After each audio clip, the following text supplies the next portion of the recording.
Siempre Cuba ha estado luchando por su libertad.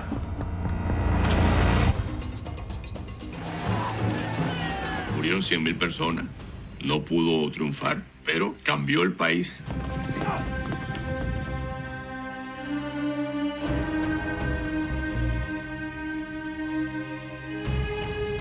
There is little question that Meyer Lansky had thoroughly corrupted Batista. It's not a lie. They didn't promise anything. They promised a revolution. They did a revolution. Эти ребята обязательно будут либо мучениками, либо национальными героями.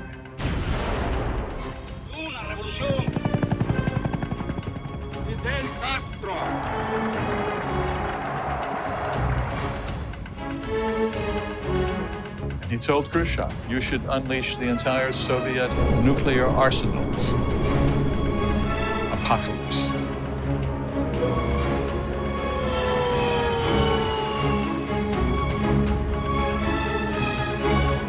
Kuba lässt sich nicht in die Knie zwingen.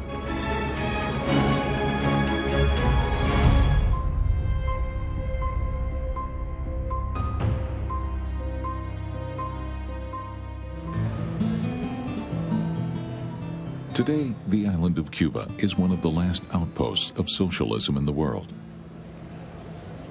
But immediately after Fidel Castro's revolution, this was by no means predictable. During his struggle against the dictatorial regime of Fulgencio Batista, Castro expressly claimed not to be a communist.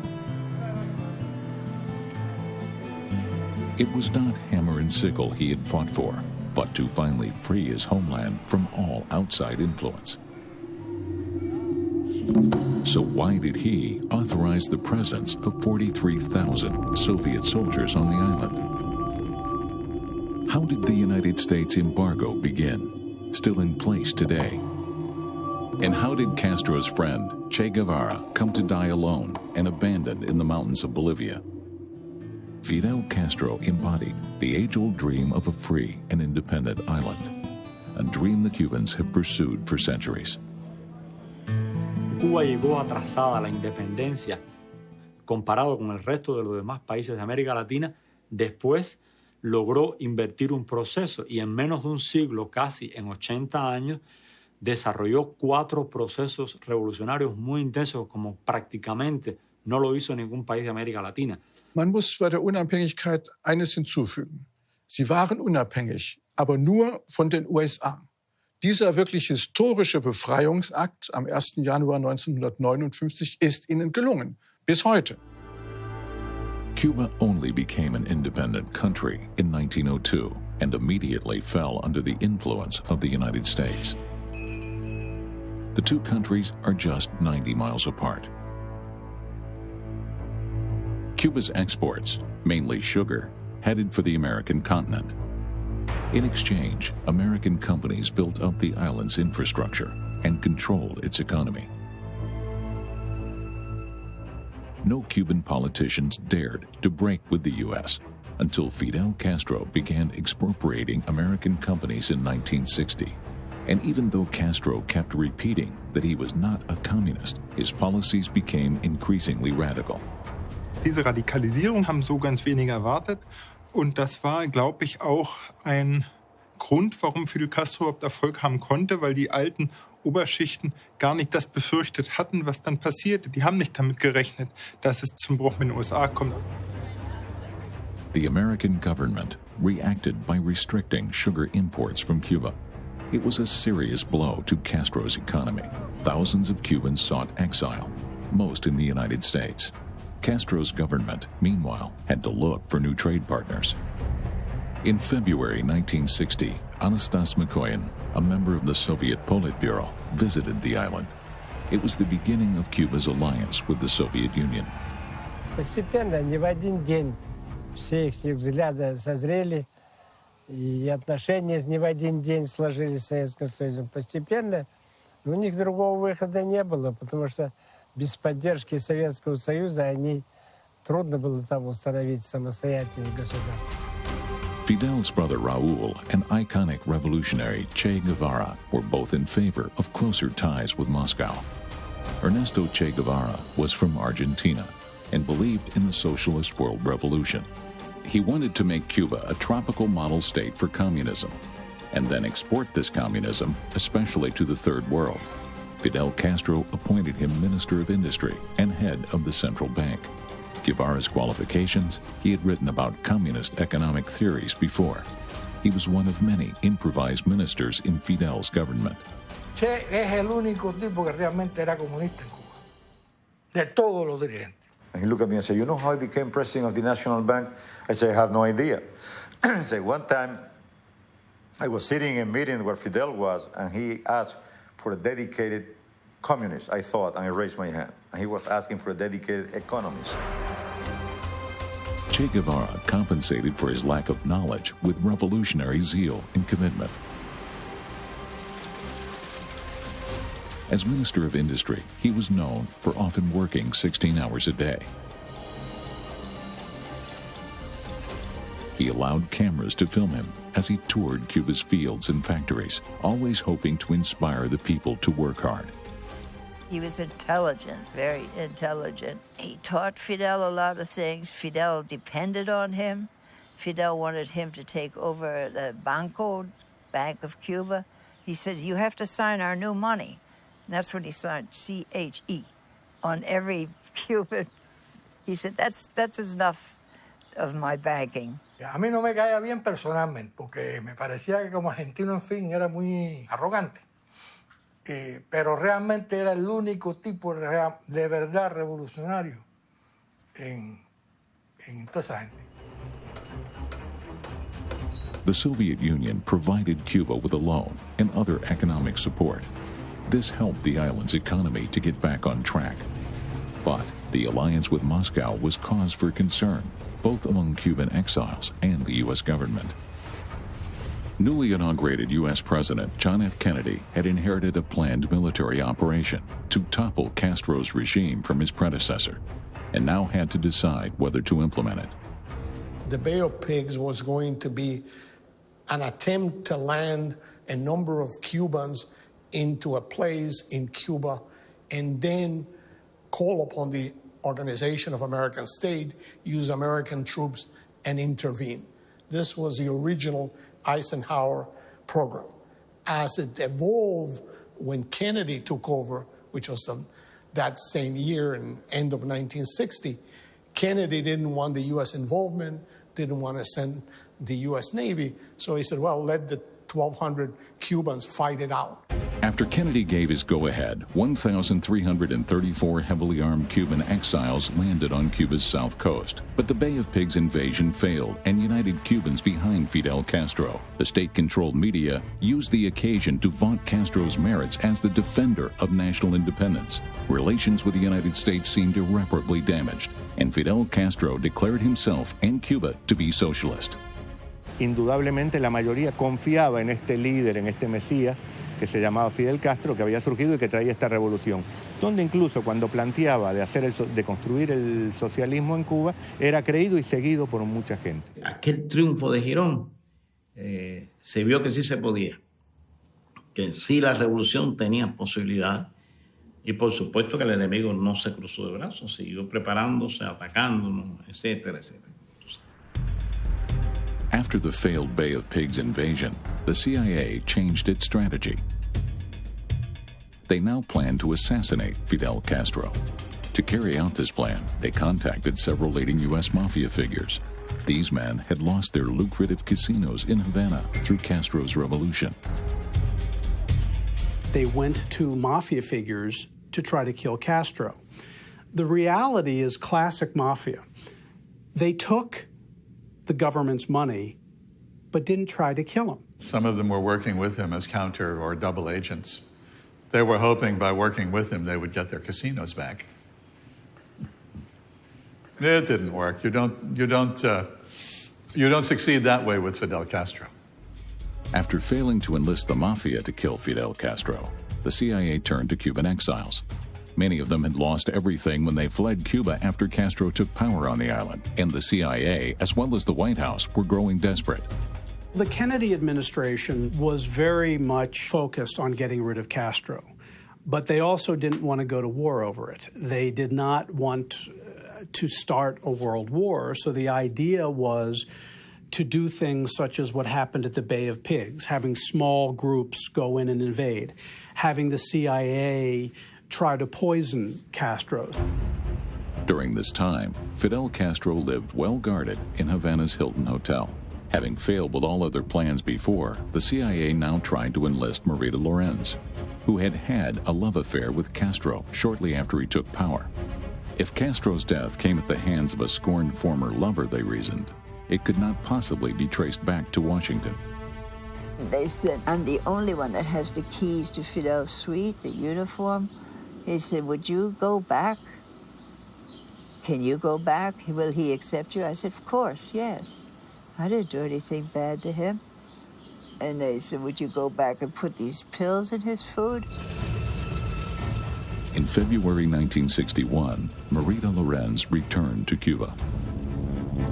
In her possession were the CIA's poison pills.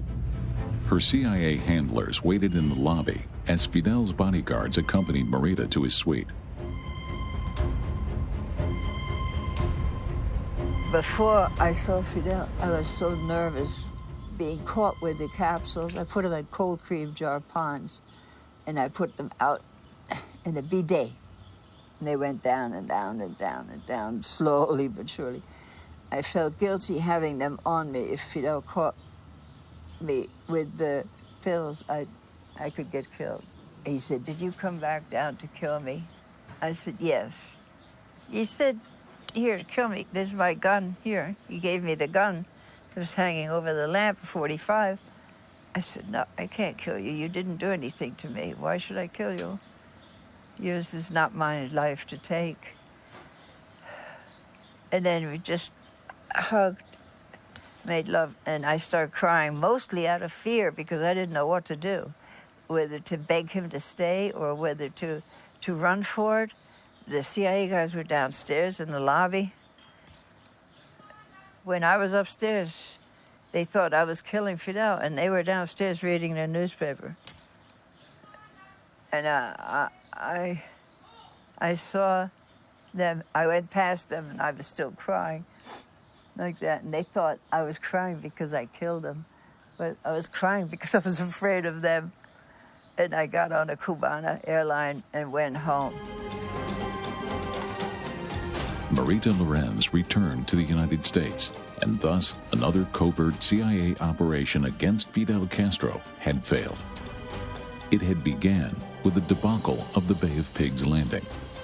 Since then, it seemed that no matter what the CIA tried to topple him, it only served to strengthen his position further. The Cuban Secret Services became more efficient, repelling each attack, and every minor victory was fully exploited by Castro's propaganda machine. The Kennedys failed so often because Cuban intelligence was so good, they knew all the plots the second they were conceived. There are stories of Fidel waiting in a jungle airstrip in Cuba for an American assassin to secretly land there, and he would meet him at the airplane and say, "You here to kill me? Go, try it." He was there before they were there. They had infiltrated so many of these groups that there's no way we could have been successful. Cuban agents, time and time again, capture Cuban exiles sent onto the island to conduct sabotage. The Cuban propaganda machine would whip up public fury about such attempts. The slogan was "Paredon," up against the wall. However, no reliable statistics exist on how many people were executed. Yo participé en combatir 3 atentados. Uno de ellos dicen que eran de la CIA. Los otros 2 no dijeron que eran de la CIA. Y eran atentados posibles, o sea, que pudieran haber matado a Fidel. Pero fuera de eso, yo no te puedo decir si fueron más de 3. Claro, Cuba dice que son como 600, ¿no? 700, una cosa de eso. Es una barbaridad. No es posible. There's a Castro math, if you will, in terms of when you look at even his own speeches. where he will say that he survived so many assassination attempts, and other regime officials will say, no, it was 700, almost 750. They can't even get the numbers straight. Between assassination attempts and U.S.-sanctioned sabotage, the conflict between Cuba and the United States, between Castro and Kennedy, escalated even further. Castro threatened reprisals if the United States didn't stop their assassination attempts. Fidel knew that Kennedy was trying to kill him. He said, the American leadership should know that if they continue to try to assassinate Cuban leaders, the same thing could happen to them. In addition to covert operations, President Kennedy also applied economic pressure. The United States extended their embargo against Cuba, from just banning weapons sales to include nearly all commercial enterprise. Minister of Industry Che Guevara set out once more to inspire the Cuban people to work harder to make up for the embargo. President Kennedy, however, made one exception for himself. The day before the embargo went into effect, he had an aide buy every box of his favorite Cuban cigars to be had in Washington, D.C. Cuba es un país pobre. Siempre lo ha sido y siempre lo será. El problema del embargo es muy lógico. Si tú le intervienes a un país todas sus empresas, como hizo Fidel con las empresas americanas, que yo no sé cuántos miles de millones son, pues claro que tienen que reaccionar, por supuesto. Ahora bien, ese embargo es entre comillas, porque si Cuba tiene dólares, compra donde quiera. The main effect the embargo had was to restrict Cuba's access to the American banking system. Thus, trade with American companies came to a halt. The rest of the world, and especially the socialist Warsaw Pact partners, were not affected by the embargo. This meant that the embargo alone was not enough to bring down Fidel Castro.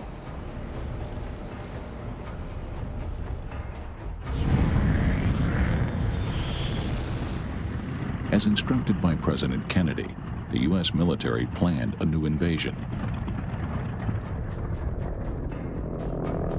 A full-size dry run of this was staged and filmed in 1962 in Puerto Rico.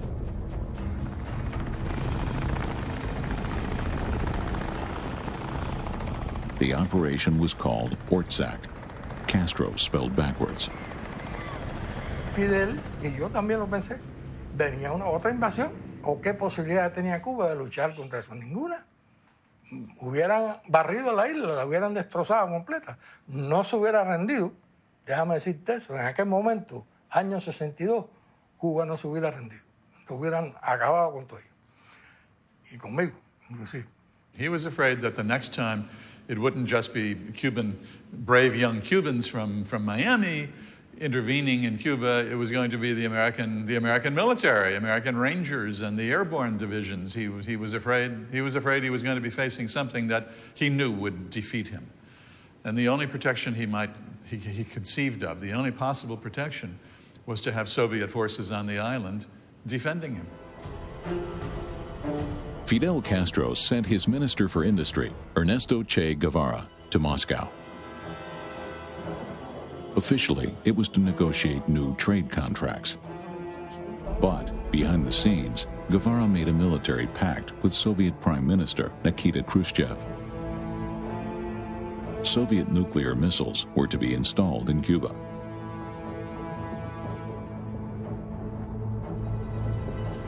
They were to protect both the island and the Soviet Union. The United States had already installed nuclear missiles in Turkey, which could reach Moscow in a matter of minutes.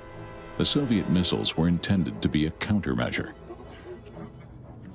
As ordered by their General Secretary, the Soviet military leadership began to plan the operation in secret and issued deployment orders to a nuclear-armed division in the Ukraine.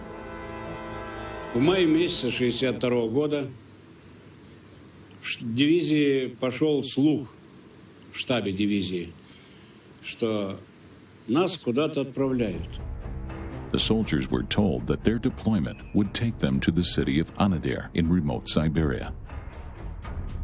As no feasible land route connected the 43rd Guards Missile Division's home bases in the Ukraine with Anadyr, the deployment would be via ship. In May 1962, the division, along with all its equipment, was loaded in secret onto almost 300 commercial ships. They crossed the Black Sea and the Mediterranean. Once they were in the Atlantic, the soldiers realized they were not going to Siberia after all, but to Cuba. Мы действительно погрузили лыжи, полушубки, валенки, шапки. И когда мы прибыли в порты, различные порты Кубы, и начали разгружаться, кубинцы бегали и смотрели, что мы привезли, для чего мы полушубки привезли, для чего мы лыжи разгружаем. The Soviet soldiers had brought far more than winter coats and skis to Cuba. Their cargo included 36 nuclear warheads, as well as missiles and bombers to deliver them to targets in the United States. U.S. spy planes discovered that Soviet shipments to Cuba had intensified, but not the reason behind this increase. Сначала они начали облетывать наши корабли. Мы везли туда оборудование для автозавода. Вот так, легенда такая назвала, наш корабль. Другие корабли везли там сельхозоборудование, еще чего-то. Колхозники ехали там. Вот выходишь, смотришь, уже на бреющем полете над кораблем американцы бороздят. Но мы сначала боялись их, а потом начали плевать на них. Altogether, the Soviet Union deployed some 43,000 soldiers in Cuba in almost total secrecy. They set up a number of bases around the island. Along with their nuclear cargo, they also brought modern anti-aircraft weapons to defend themselves. The Cuban government, despite the secret nature of the operation, gave the Soviet troops a warm welcome. Вот везде были развешаны плакаты «Никита», «Фидель», «Эмиго». И мы у себя тоже развесили такие лозунги, тоже их применяли. Кубинцы очень добрые, очень интересные люди. Они те последние дадут, но особенно вот к нам, как они относились. Они к нам относились как к братьям своим. The Soviet missiles were to be made operational as soon as possible.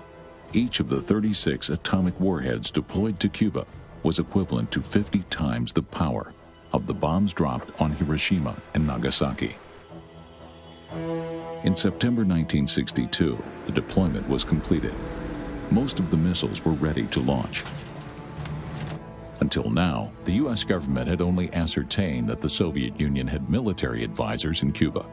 The nuclear threat, however, remained unknown. The Soviets looked at Kennedy as a young, naive, didn't know what the hell he was doing in the world. He says, okay, we'll put some missiles in there and we'll show him. On September 13th, 1962, President Kennedy held a press conference. A journalist asked how the USA would react if Cuba had nuclear missiles. This country will do whatever must be done to protect its own security. It was a gamble by Khrushchev. His plan and his hope was that they could get the missiles into Cuba secretly, without the Americans knowing, that they could get them up and running, they could become operational, and then Khrushchev planned to travel to Cuba and to, with Castro, I guess, at his side, to announce to the world, but to the Americans, we are now at a position of nuclear parity with you. But shortly before Khrushchev's visit, an American spy plane photographed a missile site in Cuba. The next day, President Kennedy was shown the photo. At that point, neither he nor his advisors knew the missiles were operational.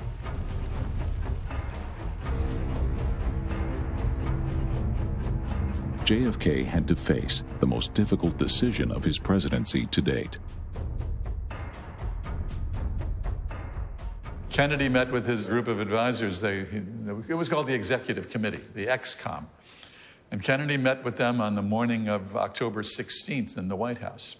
And that's when most of these men found out that the Soviets, in fact, in collusion with the Cubans, were in the process of developing nuclear weapons facilities in Cuba. Once he saw that the Russians had introduced nuclear missiles into Cuba, he decided that the security of the United States was at stake, that this would change the balance of power, that all of the defenses of the U.S. were oriented toward the Soviet Union. Now they had to be oriented toward Cuba. Kennedy's advisors proposed a conflicting range of options. His generals demanded an immediate invasion of Cuba, or at least the bombardment of the missile sites, preferably without a declaration of war to guarantee the surprise effect. A naval blockade was also mentioned as a less aggressive solution to stop further military deliveries. But, according to international law, a blockade, too, was an act of war. JFK's brother, Attorney General Robert Kennedy, was opposed to this. He thought no action should be taken. He believed the missiles were not yet operational and, in any case, were not the Soviet Union's only nuclear threat against the United States. It was a moment when it could have been world atomic war. And Robert Kennedy said, can we do to Cuba what Japan did to us at Pearl Harbor? And can we live with that? American intelligence reports soon showed that the Soviets had deployed their tried and tested medium-range missiles on Cuba. This would allow them to hit most targets in the continental U.S. with a degree of accuracy that would be impossible with their new and yet untested long-range missiles based in the Soviet Union itself. Even with this apparent threat, Kennedy did not want to risk war. But from a political point of view, his back was against the wall. 1 month previously, he had promised an intervention if such circumstances arose. Numerous influential senators and government officials also demanded an immediate attack on Cuba, but Kennedy hesitated. On October 22, 1962, Fidel Castro received an official visitor from North Africa. The president of Algeria and Fidel Castro paraded in the streets of Havana. Together, they demanded a worldwide ban on nuclear weapons. Not a word was said about the Soviet Union's missiles in Cuba. Fidel estaba dispuesto a inmolarse en ese momento, porque Fidel es megalómano, que eso es lo que no se entiende muy bien a veces. Él prefería morirse siendo el superhéroe de Latinoamérica que vivir siendo... The same day, Kennedy made the crisis official in a television broadcast.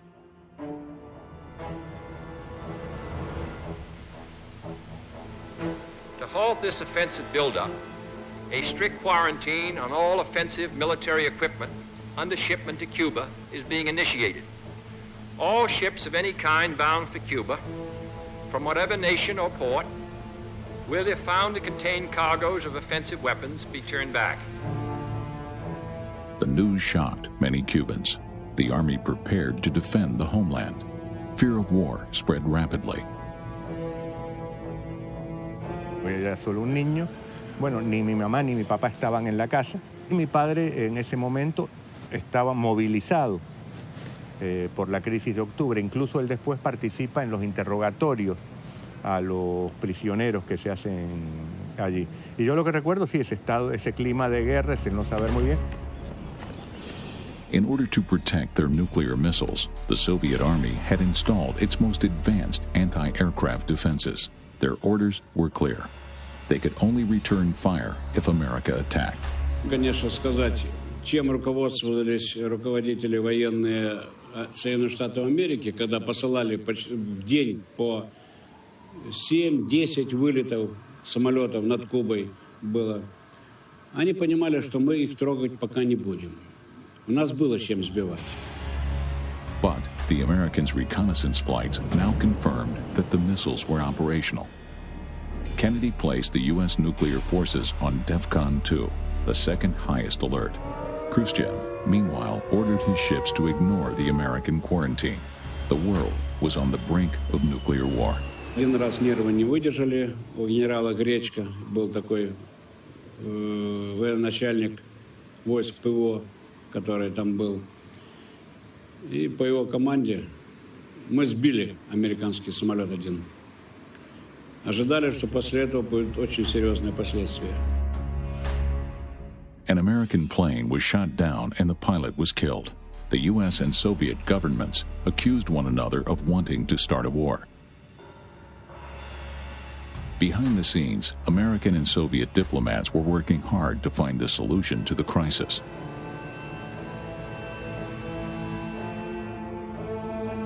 Fidel Castro soon learned of these back-channel talks. He felt betrayed that the great powers were negotiating without him. Ni bajo esa bandera ni bajo ninguna otra podrá venir nadie a inspeccionar nuestro país. Nosotros sabemos. Castro told Khrushchev, if the Americans intervene, if they do a military intervention in Cuba, you should not wait for them to attack you. As soon as they intervene in Cuba, you should unleash the entire Soviet nuclear arsenal against American targets. Apocalypse. Sirens, air raid shelters, gas masks. The world prepared for an inevitable nuclear war.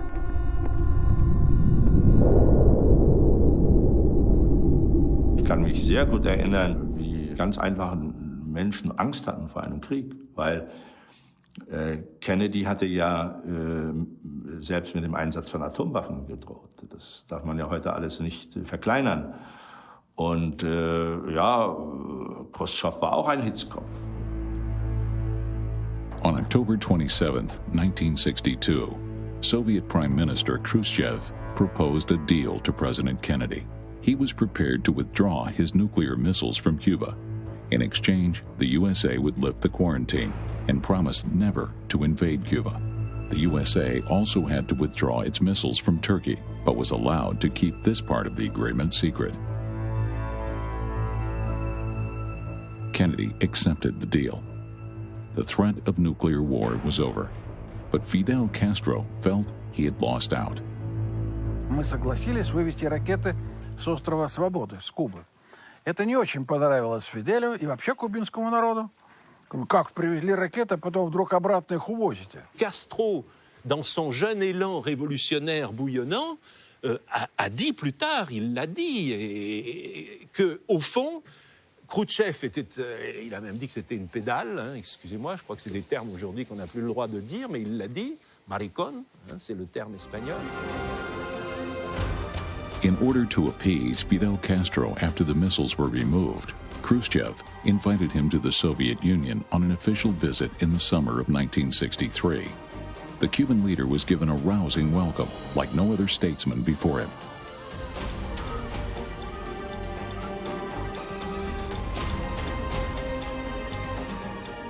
Castro traveled around the Soviet Union, from Moscow to Leningrad to the remote steppes of southern Russia and distant Siberia.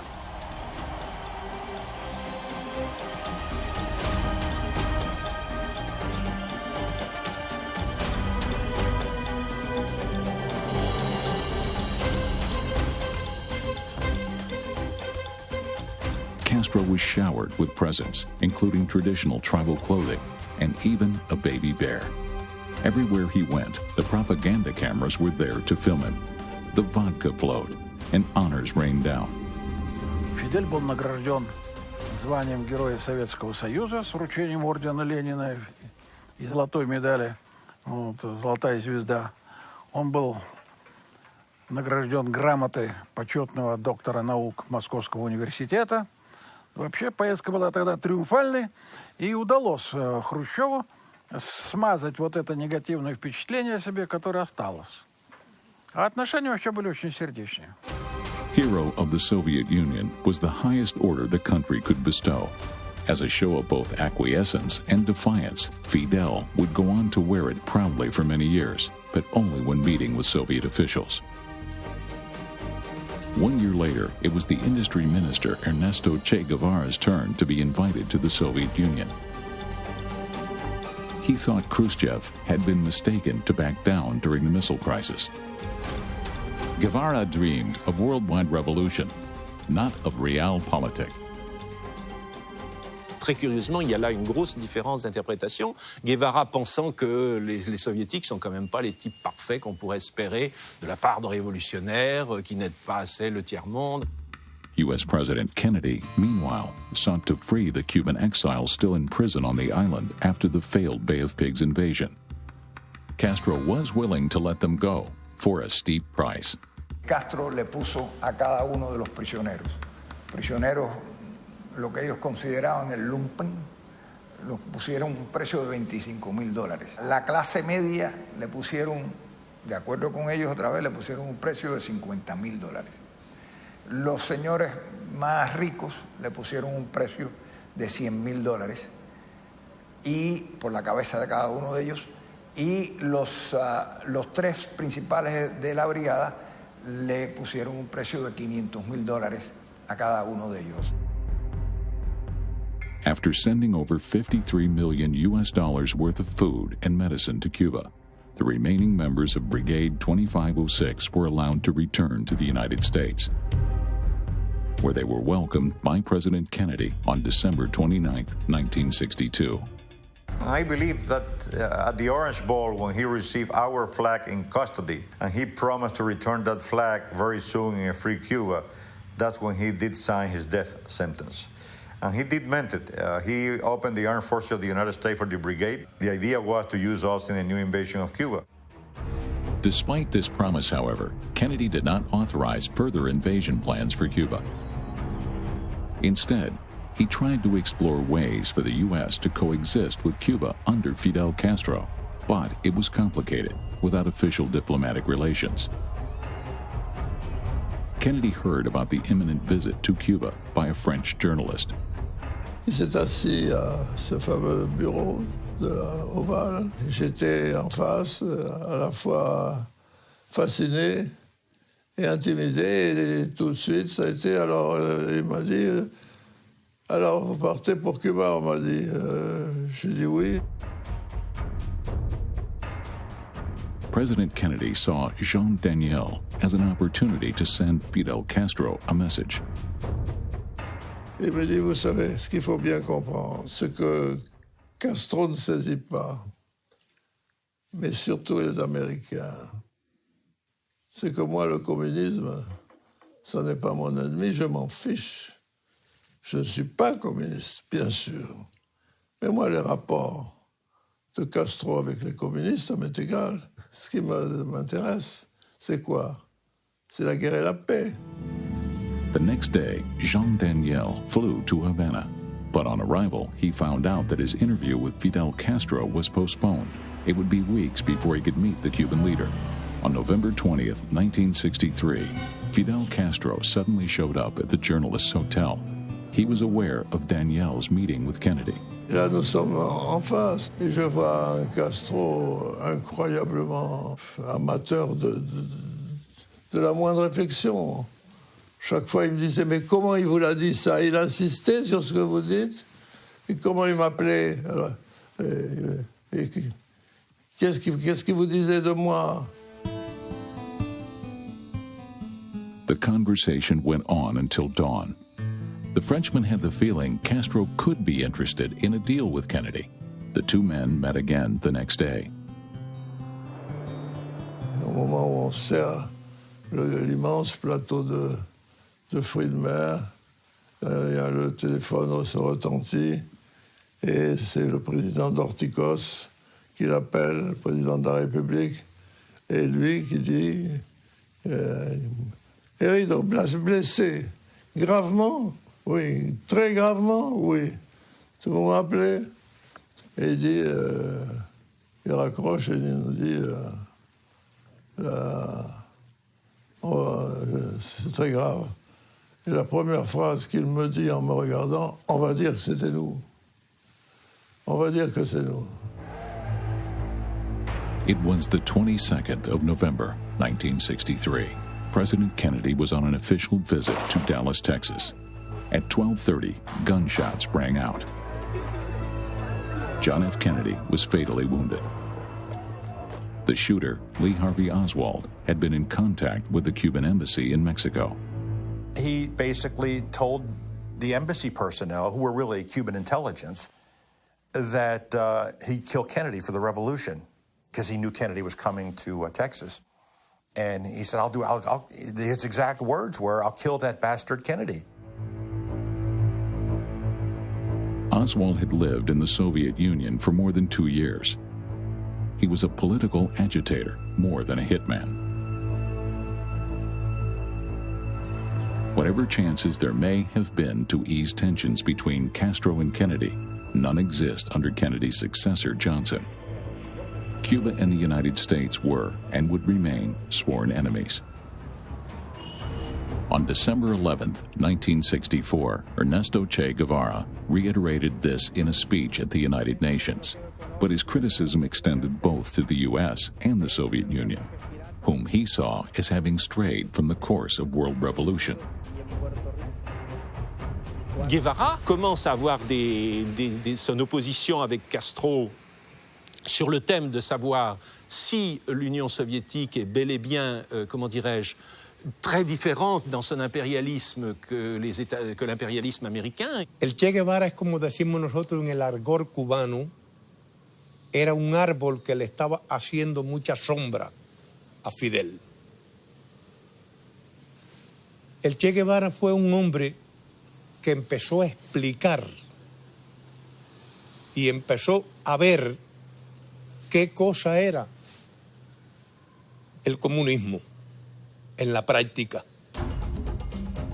On February 24, 1965, Guevara attended a conference in Algiers. He again severely criticized the Soviet Union and called for global revolution. It would be his last public speech. On returning to Cuba, Guevara was coolly welcomed by Fidel Castro and Cuban President Dorothy Cos. Se fueron a un lugar, a una casa, una reunión que tuvieron ahí que duró unas 40, 42 horas. Cuando se salió de ahí, ya el Che no era comandante, ya el Che no era ministro, ya el Che prácticamente no era nada. After resigning from office, Che Guevara simply disappeared. For months, no one knew where he was. When asked about his comrade and former second man, Castro said that Guevara would reappear when he was ready. In secret, Che Guevara continued to work on spreading revolutionary ideas, particularly in the Third World, and above all, in Africa. He envisioned many small-scale revolutions aimed at drawing the U.S. and its allies into wars that they could not win. Guevara's first objective was the Congo, where he wanted to support the Simba, a communist rebel group. La idea del Congo responde a una concepción del Che de que la guerra había que desarrollarla en varios frentes. ¿Entiendes? Tenía la experiencia de la Sierra Maestra, la experiencia de Fidel, como Fidel en Cuba creó varios frentes y obligó al enemigo también a distribuir su fuerza. Y ahí está lo del Che, cuando dice 1, 2, 3, mucho Vietnam. Una consigna revolucionaria de un momento histórico inolvidable. But Guevara's revolutionaries in the Congo came up against serious difficulties. The rebels willingly accepted the weapons he had brought from Cuba, but they were wary of Guevara as he was not Congolese. And he in turn underestimated the complexity of the tribal rivalries that divided the rebel groups. Fidel Castro sabía perfectamente que era muy difícil que alguno de esos movimientos guerrilleros lograra el triunfo, porque se partía de una mala lectura, una falsa interpretación de la Revolución Cubana. Es decir, que con unos pocos hombres, con mucha voluntad en la montaña o con actividades militares en las ciudades, se podía tener el poder. Disease and fierce fighting decimated Guevara's revolutionaries. In November 1965, only 6 out of 12 men were left alive.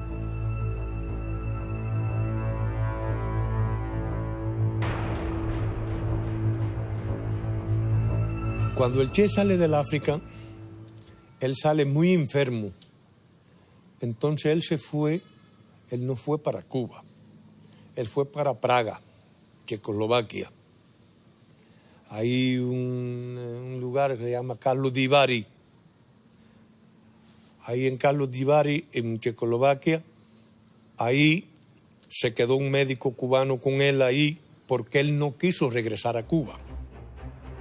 An emissary from Fidel Castro finally managed to persuade Guevara to return to Cuba. Once back, he immediately turned his sights on the next country where he could stage a revolution, Bolivia. This poor South American country, he reasoned, would be fertile ground for revolution. And once this happened, the United States would have to intervene, triggering a popular uprising. On November 11, 1966, Ernesto Che Guevara flew to La Paz under a false identity.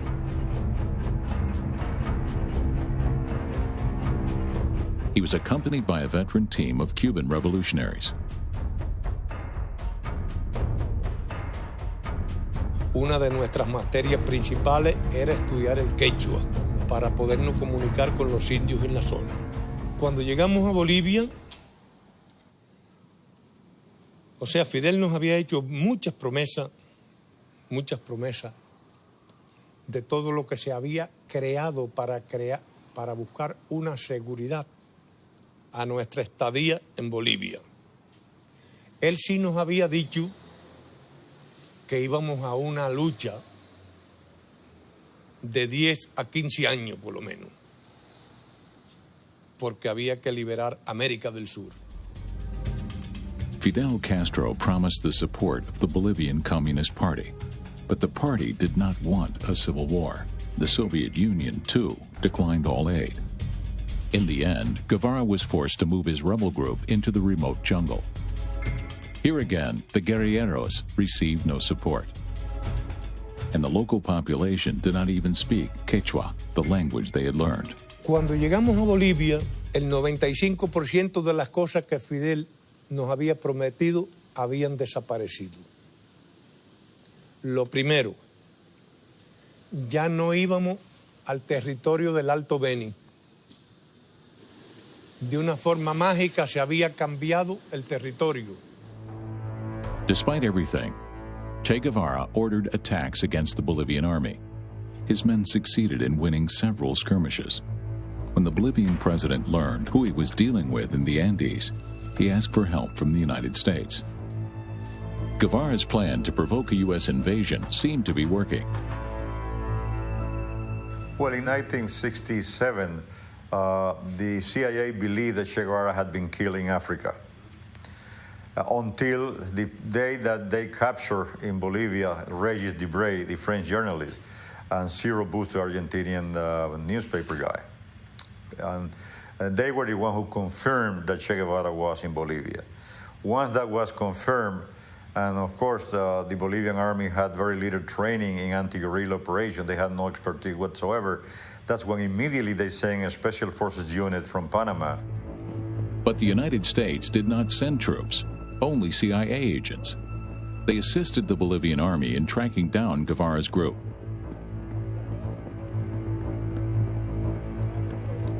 On October 8, 1967, they closed in on their target. 1,800 Bolivian soldiers surrounded the guerrilleros. Che was wounded in the leg and taken prisoner. Guevara was interrogated by Felix Rodriguez, a CIA agent, Cuban exile, and the veteran of the Bay of Pigs invasion. So I stood in front of him and said, Che Guevara, I'd like to talk to you. And he looked at me very arrogant and said, nobody talks to me, nobody interrogates me. So I looked at him and said, Commander, I didn't come here to interrogate you. Our ideals are different, but I admire you. You used to be a head of a state in Cuba and you're like this because you believe in your ideals, even though I know they are mistaken. I just came here to talk to you. So he looked at me for about 30 seconds, 45 seconds to see I would laugh. When he saw that I was serious, he said, can you untie me? Can I sit? So I asked for a soldier from the outside to come in and I told him, untie Commander Guevara. He looked at me and said, untie Commander Guevara. So he went down, he untied him, and we got a little bench that was there, and we sat him in there. It was kind of hard because he had been tied down in the fort for a long time, so it was hard for him to stretch and be able to. But we sat him there, and then we started talking. Felix Rodriguez claims that his mission was to ensure Guevara's survival. The CIA was aware of the divisions between Che and Fidel Castro and wanted to exploit it. But the Bolivian president, in overall command of the operation, ordered Guevara executed. So I look at him and say, is anything you want for your family, if I can pass the message? So I will say in a sarcastic way, he said, well, if you can tell Fidel, he will soon see a triumphant revolution in America. And then he changed the expression and saying, if you can tell my wife to remarry and try to be happy. He approached me, we shook hands. It didn't seem like the wound in his leg seemed to bother him anymore. We shook hands, then we embraced, and then he stood in attention thinking I was going to be the one to shoot him. And I left the room. Sergeant Terra and Mario Terán were right next to Lieutenant Perez. And I looked at him and said, look, this order from your high command to eliminate the prisoner. Don't shoot from here up, shoot from here down, because he's supposed to die from combat wound. On October 9th, 1967, Che Guevara was executed by a Bolivian soldier. 9 days later, on October the 18th, Cuban television announced the news. Fidel Castro made a martyr out of his former revolutionary companion. The children of Cuba, he said, should strive to be like Che.